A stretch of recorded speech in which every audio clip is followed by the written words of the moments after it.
we go.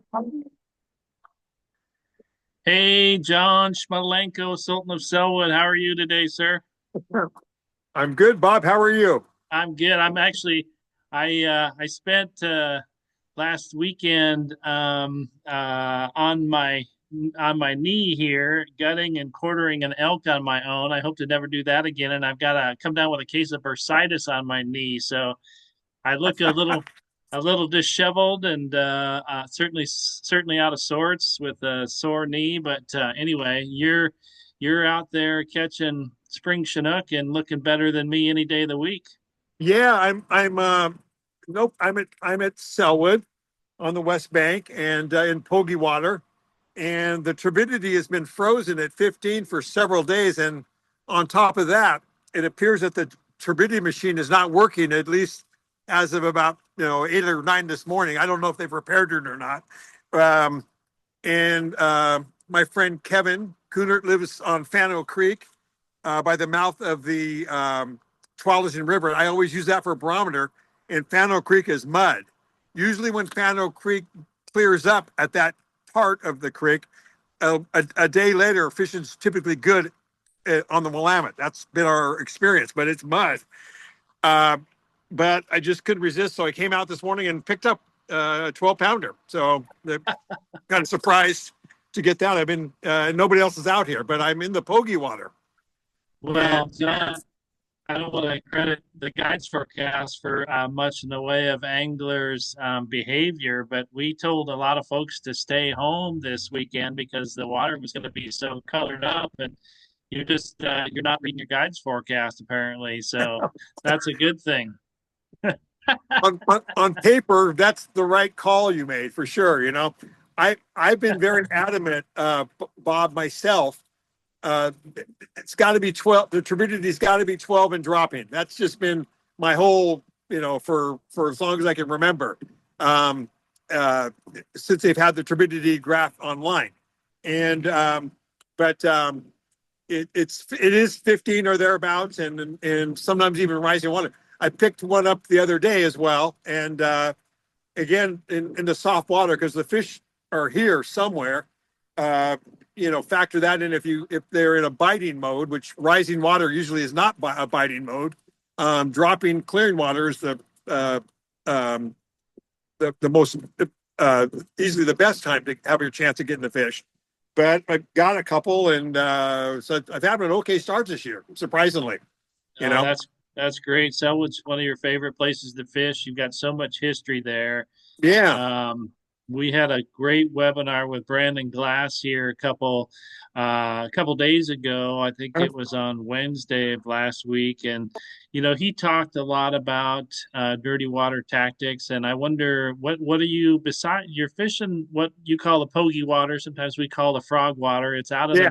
It's out of the hard current. A lot of anglers are educated enough to know that those fish are going to go in slower water, so they're not burning their valuable calories in Yeah. fresh water.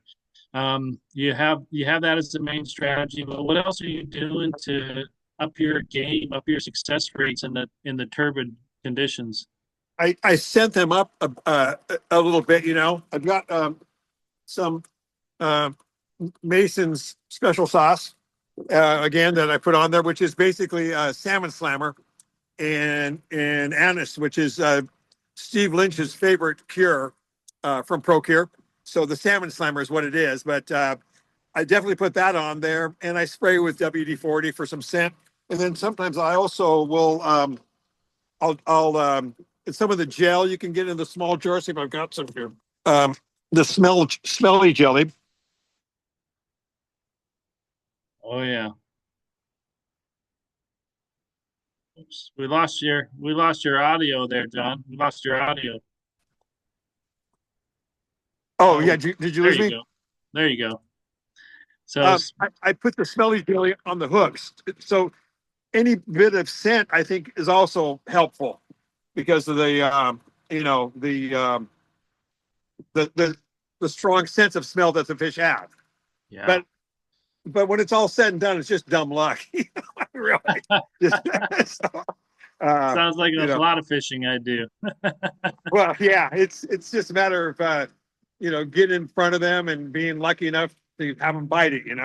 I did, however, for the first time this season, I've been seeing them on my live scope. And when I say seeing them, I'm not seeing marks. I'm seeing the actual fish, their tails swimming and the size and everything. So this is the first day I've seen them this year, see the actual salmon, you Wow, know, wow, and I've not seen them until today. So wow. yeah, Well, and and usually I don't see the salmon until in middle of April. Then you'll see a lot of them. And then they're clearly salmon. And all that. But today I saw some, so that was oh encouraging. man, But again, nobody else is out here. yeah, And yeah. and that's because they've got brains. and and they're they're getting their honeydews done, things you should be doing and I should be doing, but and I will be Well, doing. yeah. Well, you were just flat out bored. You were tired. This is a time of year when the Sultan of Sellwood shines, and you just have been stifled because of the water conditions this year. But you just Yeah, came to a point, even though the turbidity was still at 15, that you just had to get out and go give it a try. yeah, I mean, for you, it's being on the water and having a chance at one of these magnificent fish. And here you yeah, are. I think you've got at least five spring salmon yeah. so I far in your do, boat, I do, don't which is this day and age is I'm real pleased with for sure. And but there, I've heard of some fish yesterday up toward Oregon City in shallow water too. And when I say shallow, I mean probably like 12 to 14 feet, and you? out of Yeah. the current, definitely out of the current. And because the fish, they don't disappear, um, but they get out of the main areas. I do think with the weather forecast, it should be a lot of fun maybe from Wednesday on. I think by then it'll be dropping and clearing, and dropping and clearing that's perfect. That's what I'm looking for. So Yeah. there you go. So I'll be doing Well, that on Sunday. excellent. That's great, John. My wife is questioning my integrity as a fisherman. Why aren't you out fishing with John Shmilenko to bring us home some bacon? So I may be giving you a call this week about Well, that. you can go anytime you want and as often as you want. And this, but I've told you that. So, yeah, I'd love to have you out. And yeah, nobody wanted to go to this. So I think, well, heck, I'll just go out there for an hour and got one. And so now I'm Excellent. Yeah. stayed a bit more and all that. But I think I think from Wednesday on, if I had to make an educated guess, that would be when it's good. And this weekend with the warm water and all that. One thing to point out. With the snow melt and the freezing levels at 2,000 feet, I heard this morning, and the snow pack, I mean, snow pack, not snow melt, and the high water. These are great conditions for April. I mean, it really is. Um, the only thing that can mess it up, and will mess it up, is when they let water out of Bonneville for the smolt release. So that usually happens toward the end of April. So you Yep. got to kind of make hay while the sun shines. Yeah. Those are good words there, John. Hey, tell me a little bit about, you certainly got a flasher ahead Yeah. of your herring, I assume. Have you shortened up your leaders? Um, Brandon Glass talked about that the other day, but I'm not sure that's a strategy you employ. I use my leaders. I always keep around, between 36 and 40 inches. That just kind of, no matter what. I shorten the droppers is what I do. I definitely shorten the droppers when the clear, maybe to about 16 inches on the droppers, and sometimes as low as 12. But uh, so I just keep the leader length, like I said, between 36 and 40 inches typically, and lower droppers. Then when the water clears, I go, maybe 18 or 20 inches on a dropper when you have real clear water. So is it Gotcha. for the visibility and all that. And I hold this rod I've got naked. And then the other one I've got a Leo flasher, which I really like, as I've said before, the Leo flashers and all that. So, but be cool. God, it feels real fishy. It feels like I might get one again. I don't know. We'll see.